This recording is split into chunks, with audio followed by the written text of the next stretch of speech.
unong yalam ke UDP uba longru unong aiktian ke sarkar MDA uba pual Lyngdoh henne kasngi ula ong baki Seng Riewlum ba Kynthup ya ke Seng UDP ken sa Wanphai Biang haki Ilekshon ban wan ha gejala habakren shekilat pathai khubor uba pual Lyngdoh ula ong ba kiburam ya kirai jong kipat ba ula ong ba ke jing thmit jong kapor kala penlong ya ke Seng ba kanamla ban le bha ha kene ke election lok sabha bala dem unong yalam jong ki Seng kilai kendu henne kasngi ya u secretary ban khmi halor ke jinglong jingman jong ka Seng haba kentat ya gi jingdawa jong ka VPP ban hiar shuki uba pol ula ong ba lada omdan ki Seng Riewlum ke e ke banja ya ki nongkershan ha ke jela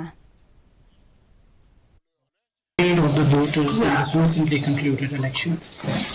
Well, we respect the mandate of the people and we certainly accept it with all humility.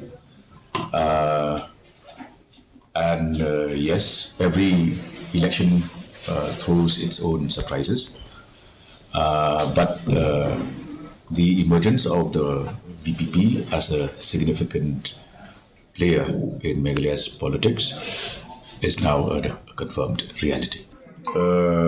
Politics is always in a state of flux. Nothing is permanent. And therefore, we are sure that we will bounce back.